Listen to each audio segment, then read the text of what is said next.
Umbral Biotech Division. Internal classified file, level X clearance required. Project Hybridization Entity for Multiphasic Linkage, Organic Control and Kinetics. Hemlock. Lead Researchers: Dr. Howard Brighton, Exobiology. Dr. Esme Sylvane, Mycology. Date: redacted. Location: Sublevel 3B, Containment Wing 7. Objective: examine hybridized life form consisting of exobiological sample, Chimera, and mycological sample, Myconexus. Evaluate neurocohesion, regeneration success level, response time, and simulated hive mind capability in 4th generation hybrid soldier. Summary: Subject HEM-P04, gestated in an accelerated growth chamber. After gestation, the subject was introduced to a series of physical stressors and cognitive pattern tests, as well as tests of hive mind communications with subjects HEM-P05, HEM-P06, and HEM-P08. Observations: regenerative response. Limb severance at 204 mark. Full growth initiated at 207. Complete structural restoration at 211. Subject exhibited fleeting pain response at limb severance. No pain response with regrowth. No signs of shock. EEG readings erratic but within survivable thresholds. Hive mind communication. Neural activity synchronization with HEM-P05 and HEM-P06 when brought within 2-foot radius. Link severed when auxiliary test subjects were removed. Neurocohesion. Subject appears delayed, motionless, eye unfocused when not involved in synchronization with other test subjects. Results: test was forced to conclude prematurely when subject collapsed without cause at 10:39. Cessation of neural activity recorded at 10:41. At 10:50, flesh began to deteriorate at an accelerated rate, producing airborne spores. Testing air was quarantined, awaiting decontamination. Prior to collapse, subject showed improvement in regenerative capability and hive mind communication versus the HEM-N line. The headquarters for the Eclipse Initiative was one of Umbral's largest campuses. Not only did it consist of the barracks and training facilities for the advanced soldiers of the initiative, but it also included one of Umbral's biggest labs. Like most things run by Umbral, the headquarters were efficient, cold, and precise, at least in the beginning. The longer it existed, housing people and being the epicenter of so many large projects, the more it changed to reflect those who lived and worked there. Outside of the Eclipse soldiers and trainees, scientists with high-level clearance, all the way up to the classified level X clearance, lived there full-time. Umbral didn't want them out in the rest of the world when so many of the megacorporation's secrets were held within their minds. To keep everything running smoothly, the daily cycles were tightly wound, and therefore unremarkable. Everyone worked, lived, and sometimes died within the complex. Some rarely left. Others went home every night, and some traveled the globe to be an extension of Umbral's long arm of justice. But something had begun to shift. It started with the animal quarantines. Nothing was declared aloud because no one had caught on to the chain reaction yet. Barriers popped up in the rabbit corridor. The lab mice sector was closed for environmental recalibration, if the posted sign could be believed. Security doors started denying veteran researchers access to parts of the floor, and when access was allowed, entire experiments were found to be compromised. It wasn't a large-scale issue by any means, but it was just enough disruption to throw off the work environment. It was the cafeteria workers who sounded the first, predictably unheeded, alarm that there was a systemic problem within the Umbral labs. Trays were returned still full, or with bites taken out of food but left on the plate. The cafeteria staff would stop and watch, whispering among themselves as a technician sat for an hour with his spoon hovering above his oatmeal, eyes fixed and glassy. When he finally moved, he threw the entire tray in the garbage and left wordlessly. They called in that something was strange with the eating habits of the lab workers, but no one listened. In the vivariums, specimens began to display previously unseen behaviors. Mice no longer reacted to stimuli, or when they did, it was with uncharacteristic rage. If one mouse was poked with a needle to gauge a response, the lab technician's hand would be attacked by all the rodents in the enclosure.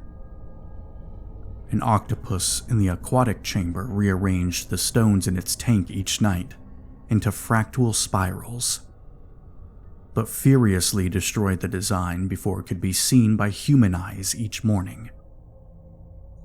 A rhesus monkey blinded itself, but as long as it was caged nearby a monkey that could see, it behaved as if it too still had sight.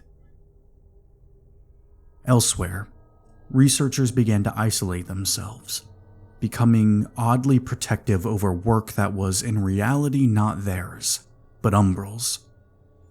Unaffected workers would leave for the evening, but return the next morning to find some of their co-workers still at their stations, repeating the same steps over and over again, wearing the same clothes from the previous day. A janitor was found sweeping the same square of tile for 6 hours. And when he was interrupted by the other janitor on the floor, he fell to the floor like a marionette with the wires cut, exhausted. By the third week of strange occurrences, there was an eerie silence settling over the Eclipse headquarters lab.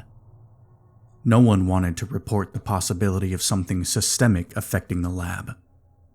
Everyone knew that Umbral would destroy the work of every other department to preserve its crown jewel, the work that they desired above all others. Somewhere, behind the Level X doors, Dr. Esme Sylvane inserted her arms into the glove box attached to an isolation chamber with glass thick enough to withstand a small explosion. The fused cells of the extraterrestrial chimera and the terrestrial myconexus writhed inside a sealed incubator, which Sylvane opened to feed. The fusion took the nutrients in and grew before her eyes, and a tear rolled down her face. Beneath her skin, just under the surface of her forearms and slightly below her collarbone, something stirred. In dim lighting, it could easily be mistaken for a shadow. However, in the right condition, when she adjusted the magnification lenses or paused too long before responding, it flickered, displaying a dark blue hue reminiscent of bruised ink spreading across tissue paper. The myconexus pulsed there, embedded within her nervous system and threading through her veins and fascia. In the exobiology wing, Dr. Howard Brighton returned after taking a scant 2 days off to receive a new bionic eye, courtesy of Umbral's cybernetics division, and found that 90% of his workers had taken ill and called out of work. It frustrated him, but he also relished the time to work alone. He knew that the others watched him. Short and tremendously scarred, Brighton walked with a limp he had received from the all-consuming flame of white phosphorus within his old lab. He had activated the grenade himself, using it to subdue, if not destroy, the first iteration of Chimera that had escaped. Somehow, he had survived, and brought with him not just his expertise with the organism, but a secret, symbiotic relationship with it, where it skirted along his nervous system. It yelled into his mind, then spoke, then whispered, and finally, it had grown very quiet.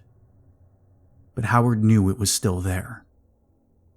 He was the only one who knew of his corruption, and he planned to keep it that way. Chimera eased the pain of his white phosphorus scars, and he let it continue to exist. Brighton and his team were one half of the Project Hemlock program. Their objective was to use these two incredible organisms, Chimera and Myconexus, to create super soldiers for the Eclipse Initiative. Chimera was everything they needed: self-healing and regenerating, nearly indestructible, and able to communicate via a sort of hive mind telepathy. But Chimera was not of this world, and no amount of work could force the genetics of the alien entity to fuse with human DNA. Myconexus was harder, a fungal network. It had at least originated on Earth, but its main goal was to consume and overtake any environment it was unleashed on. Its properties were similar to Chimera, without the self-healing and regeneration. Myconexus used a mycelia network to infect and overcome anything in its path, as well as communicate with itself throughout the network. Myconexus wasn't sentient, but Chimera was, and the Myconexus DNA was much more receptive to being spliced with Chimera than anything else. Project Hemlock was the closest Umbral had gotten to their goal thus far. Dr. Brighton's other half on the project was Dr. Sylvane, but he wasn't sure what to make of the woman. Still, he couldn't function without her expertise. No one knew the Myconexus like Esme Sylvane. He'd been a main point of contact for Umbral when she was brought in from that fungus-infected cave. And when he'd finally been able to look at her in person, he'd immediately begun thinking of ways to eliminate her. Her easily visible infection was a danger to everyone. He told Umbral, but they were insistent on keeping her. Brighton refused to work with her unless she was evaluated weekly, and still he wasn't sure if he believed the results. She passed every evaluation Umbral subjected her to: weekly scans, psych reviews, motor function tests, and cognitive examinations. All were clean. Her productivity was unmatched, her data easily replicable, and her mind, allegedly, fully intact. She claimed her Myconexus infection was only skin deep, an unavoidable side effect after being trapped with it, breathing it in, sleeping upon it for so long. Sylvane was even given antifungal medication via IV during her weekly tests. Brighton knew it made him a hypocrite, but he still didn't trust her. Together, Brighton and Sylvane oversaw Project Hemlock, an ambitious super soldier initiative designed to fuse Chimera's neural networking with a mycelium of Myconexus. The goal was to create a super soldier capable of healing in real time, communicating without words, and fighting relentlessly. Unfortunately, none of the prototypes had survived for more than a week. It was grisly work, and Brighton hypothesized it was why the Chimera remnants of his own body had stopped speaking to him. With accelerated growth, they created embryos that could, on rare occasions, reach gestation. They would, of course, never be able to survive outside of the laboratory, due to the fragility associated with accelerated growth. But it still horrified Howard on a muted, visceral level. Horrified him, but also astounded him.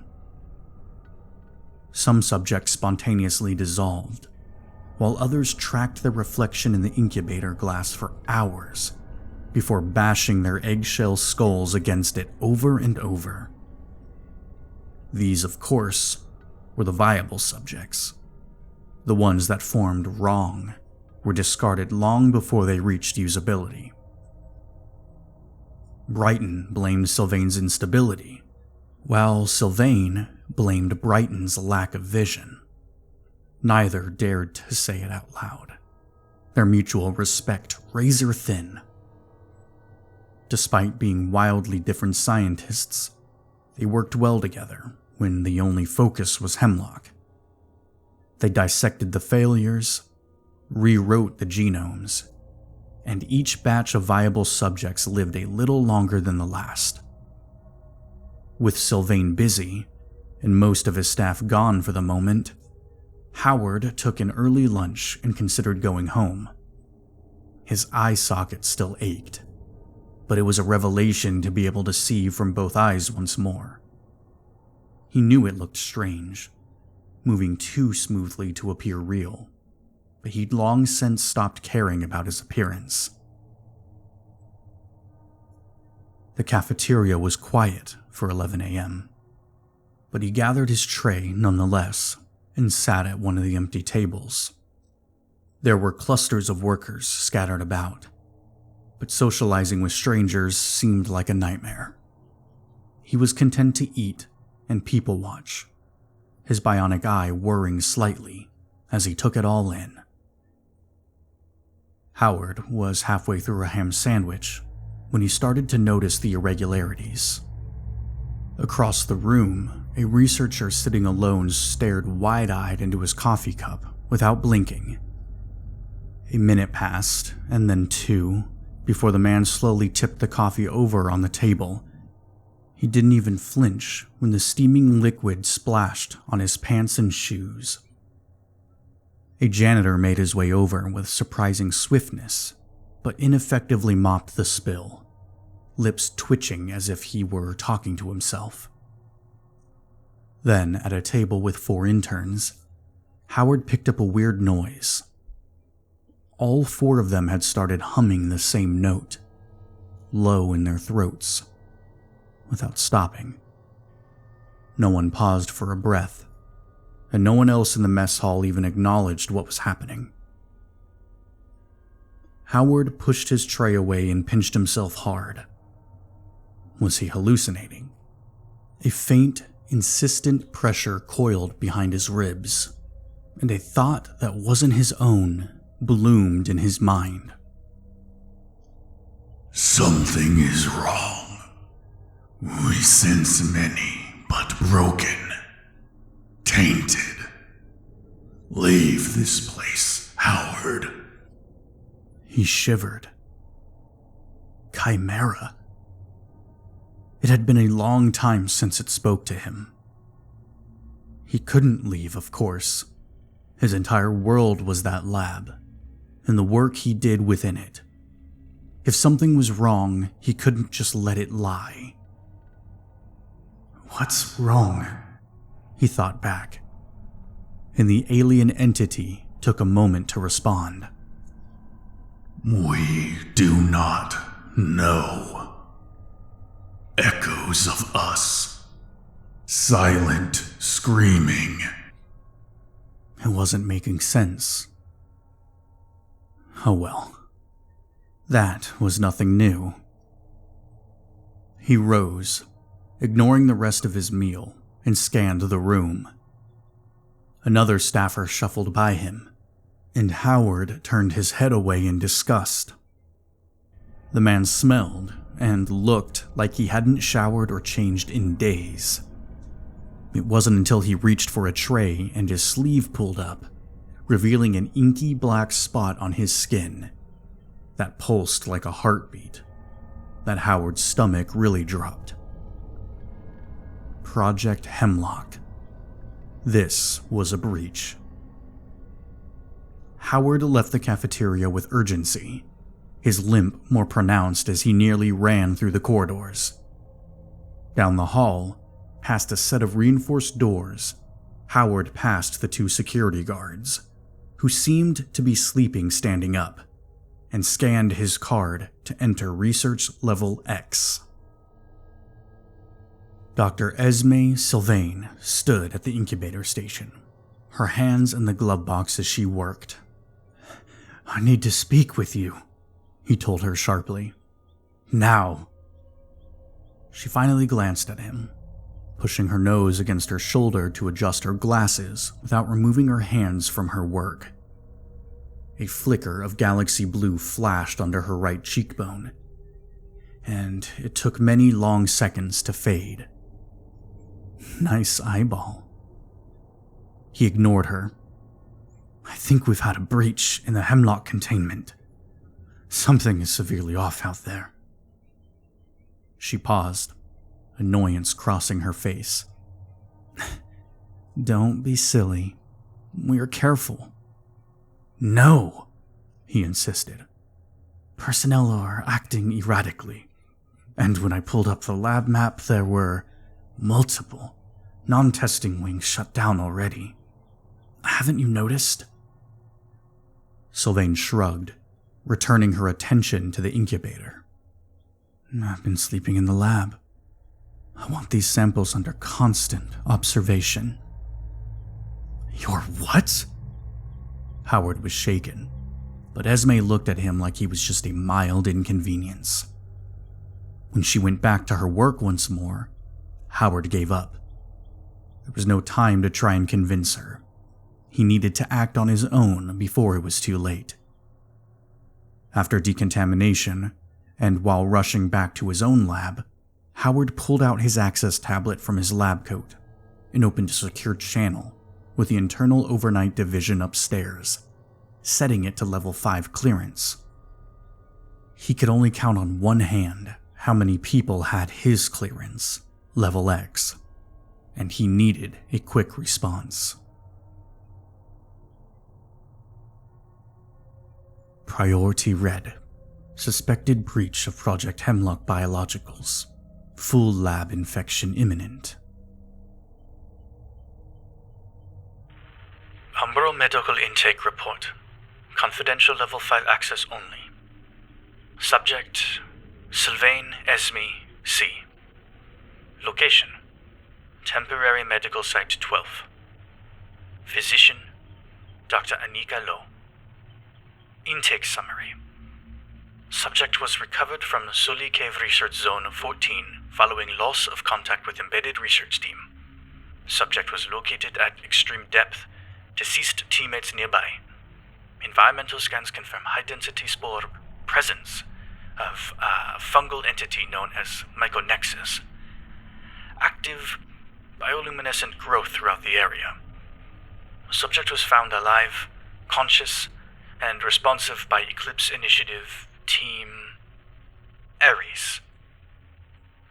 Physical status: vitals stable, severe dehydration, elevated cortisol. Condition: subdermal bioluminescence observed in cephalic and cervical region. Pattern consistent with myconexus growth. Appears non-necrotic. Blood work indicates spore presence with no immunorejection markers. Contagion status: contained. No external spore shedding. Subject is not considered infectious under current parameters. Psychological status: orientation. Subject displays full awareness of time, place, and identity. Cognitive function: fully intact, with possible elevated pattern recognition and philosophical tangents. Recommendation: Subject is mentally functional for restricted duties under enhanced observation. Behavioral anomalies are present, but attributed to trauma in prolonged isolation. Remarks. Despite non-standard behavioral patterns and visible subdermal fungal presence, Dr. Sylvane's infection is classified as benign symbiosis at this stage. Her expertise in mycological systems is deemed mission-critical to current Umbral research goals. Subject to undergo weekly neuropsychiatric and physical examinations, as well as receive weekly doses of amphotericin B. Reassignment to Eclipse Lab Complex Level 3, Mycological Department. Signed, Dr. Anika Lowe, Senior Biohazard Consultant. It wasn't often that Sentinel was expected to have his team at the mission site within the hour, but when it was just below their feet, it was a little more reasonable. Everyone was already in the black bodysuits they wore under their body armor and kit, tense and ready to get to work. Umbral activating an Eclipse team to handle something happening in real time at one of their facilities, let alone the one they all lived at, was alarming. But considering they had been the team assigned to both Chimera and the Myconexus missions, Aries was the obvious choice. The screen behind him glowed with status reports and floor plans, all of which would be sent to their wrist and visor interfaces once they were fully dressed. For the moment, he just wanted them to understand why things were going to work differently for this job. We have a situation. There has been a cross-department containment breach in the sub-level labs, and it's believed to have originated from mycology and exobiology. No red flags have been raised with the rest of the campus, as we're hoping to avoid mass panic. We are being tasked with immediate first-wave containment, with the quarantine teams coming in after us once we've cleared the way. A lot of the personnel are acting erratically, but remember, these are all Umbral employees, and therefore, the priority is to keep as many alive as possible. Sentinel turned to change the screen, pulling up a detailed layout of the floor. Dr. Howard Brighton was the one to call the breach in, and he will be our contact. This guy again? Jester laughed. Can't he just be added to the team already? Anyone need a roommate? Hawkeye? Hawkeye, who did not need a roommate, stayed silent. Sentinel also ignored his demo expert and continued. Brighton is remaining on site and has initiated a self-imposed quarantine on exobiology already. Once we've arrived, there will be zero cross-channel chatter about this, which means communication to Umbral internals has to go through me, and then I will report it to Brighton. Umbral wants to keep this buried. Our main objective is Sublevel 3. Sublevels 1-2 and 4-6 have all been sealed, and current contact with the floors reveals no signs of current spread. If we act quickly, we can keep this contained on one floor. The screen switched again. This time the floor plan is separating into 3 portions. We're splitting up to sweep for anomalies and seal off regions as we go. Non-lethal recon. Record, report, contain. Minimal force unless absolutely necessary. Aegis and Hawkeye will take Sector Alpha, Laboratories A through C. Make a note that those are the animal and vivarium labs. There was a brief nod from both, something old and unsettled in the air between them. Jester and Tempest are on Sector Beta, Engineering and Laboratories, D through F. A thumbs up came from both teammates. That leaves Exo and me to take Sector Gamma, Laboratories G through I, plus Logistics and Storage. He gave them time to make note of their assignments before he finished. I want you out in 10, full gear, biohazard kit. Aries moved as one, with very little chatter between them. Chairs slid across the floor, boots hit the ground, and they were gone. Sentinel stared, unseeing, at the floor plan on the screen for a few beats, feeling older than he was. Then he tapped the corner and the screen went black. With that, he turned to join the team and suit up. When Sentinel and Exo arrived in Sector Gamma, it had been dark. They both could have worked in the dark, but one perk of Exo was its ability to access and even override building systems and networks, so Sentinel commanded the machine to light the place up for them. They started in storage and logistics, and he wasn't surprised to find it a ghost town. He expected Umbral's lab workers to be protective over their research, but those with more mundane jobs had no reason to stick around when things got weird. It was the largest sector that Aries had to cover, but also the emptiest. There were stacks of sealed crates, rising high enough that warehouse cranes were necessary. It was nearly silent, just the sound of the HVAC system kicking on in the background. Sentinel didn't love the idea of that. Exo, shut down the HVAC system to prevent sector cross-contamination. There was a slight pause, and then the robot chirped. Done. It would get muggy as hell quickly, but it was unavoidable. One less thing to worry about in the long run. Up next were the offices, though he was sure they would find them empty too. And he was right. When the fluorescent lights fluttered to life, the space beyond the massive glass windows that broke up the exterior wall was empty. They moved on, working their way deeper into the warehouse. The further they went, the less organized the storage became, and Sentinel wondered how much oversight these little used areas were actually subject to. At the outer edges, there were even small stacks of what looked like lab equipment boxes of half-rusted reagents and instruments, empty beakers, and expired chemicals. He felt like it had been packed and ready for ages, but simply forgotten on some endless internal to-do list. Finally, they reached a steel set of security doors that led back into the refrigerated storage area. Important samples were kept in individual labs, but some fell below the threshold of important, and instead hovered between trash and potentially useful specimens or supplies. Inside, there was the distinct smell of freezer burn.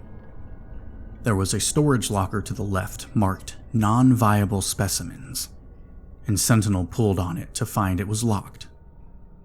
In the corner was a waste container that was half full of wilted plants, all of them sickly looking and long dried. Beside it were some labeled disposable plastic bags and a huge roll of yellow hazard tape. It was sad and disorganized, but not ominous. They moved on. The next hallway was empty, and so was the next, until the two of them reached a final set of heavy insulated doors. The sign above them read, Auxiliary Morgue Unit. Sentinel glanced back at Exo, whose dark helmet was turned towards him. You ready? Exo beeped in affirmative, and the two of them pushed open the doors.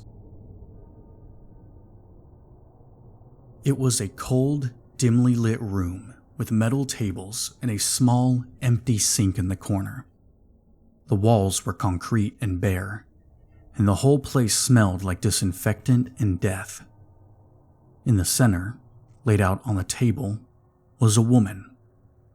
She was clearly dead. The skin of her face sunken, and the skin on her hands and legs starting to mottle.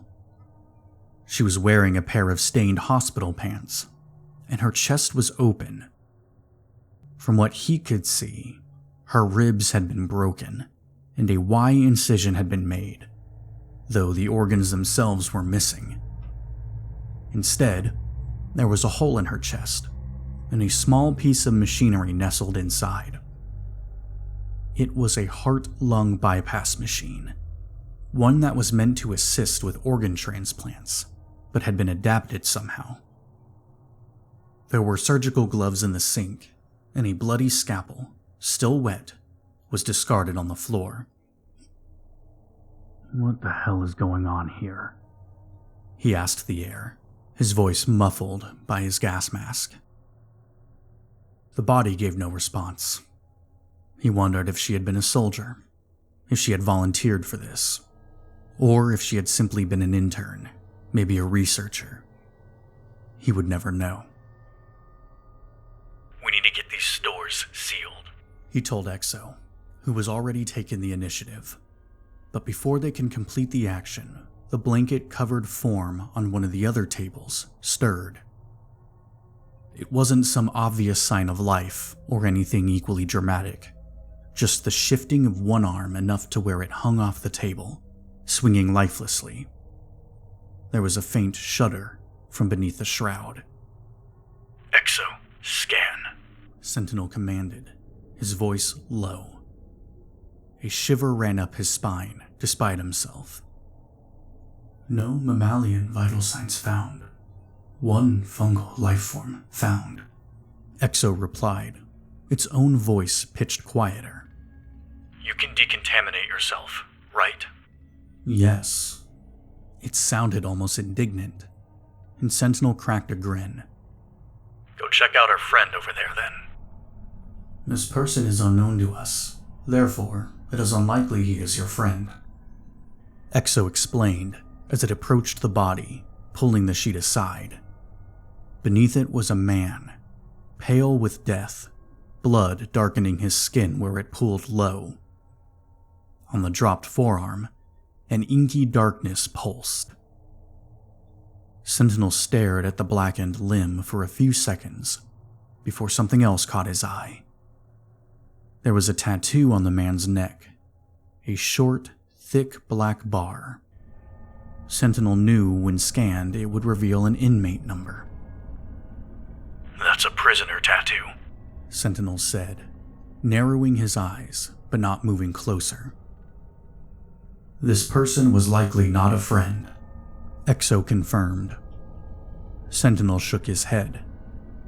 "No, but that's not the point. The point is, he wasn't a lab worker.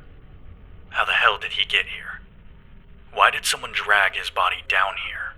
"We should report to Brighton," Exo suggested. Yeah, I guess we should." They made their report, and the exobiologist sounded unsettled by the fungal spot, but dismissive about the tattoo. Sentinel bristled at that, but understood that Brighton likely had never even been in this part of the sublevel. "The code lockers should be hermetically sealed. Lock both bodies away just to be safe, and mark the room as priority 1 for decontamination. Understood." Exo took the infected man and Sentinel the woman. They rolled the gurneys over to what Sentinel hoped were empty cold lockers and pulled them open, the table inside sliding out. Exo crammed the man into the locker with almost comical efficiency, the corpse's feet still barely inside before the door was unceremoniously shut. Sentinel had a harder time, considering his corpse's chest was open. Feeling less detached than he wanted, he threw a spare sheet over her open chest cavity. He didn't know the correct procedure for transfer, so Sentinel ended up lifting the woman in his arms to deposit her on the locker table. A lock of her blonde hair curled over his forearm as he did it, and the sight made him feel lightheaded. The sheet became caught in the door mechanism as he closed it. Her open ribcage yawned like the wings of a bird. An uncharacteristic wave of nausea waved over him, and he had to lean against the cold steel to steady himself. It was only for a moment, but he still shook his head and looked over at Exo, who seemed unaffected. Sentinel refused to look at the labeled drawers, refused to read the names. Let's get the hell out of here. Classified debrief transcript. Excerpt. Subject, Operative Raptor, Post-Soli Cave Recovery. Interviewer, Agent M. Kesslin, Umbral Intelligence Division. Date, redacted. Location, Eclipse Headquarters, Secure Debriefing Room 4. Let's move on to your opinion on Dr. Esme Sylvane, post-retrieval. Did you encounter any other survivors? Negative. Do you believe Dr. Sylvane poses any risk if she's added on as a scientist at Eclipse Headquarters?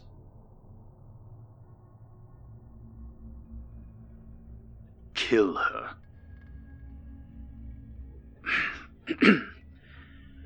That's extreme. Why? You are all being intentionally dense about this because you want her to work for Umbral. She's the only survivor. She's got that blue myco shit in her skin, yet everyone insists she's not damaged or compromised. It's too risky. She's an incredibly valuable asset. More valuable than you're cleared to know. That doesn't make her safe. You're hardly safe yourself, Raptor. Genetically modified and emotionally stunted. A lab rat with a gun. I could make the case that you're a bigger danger than Sylvane if I wanted. Then ask.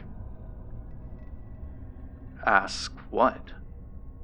If you think I'm a danger, and what should be done about me? Do you think you're a danger? Yes. And what should be done? Eliminate me.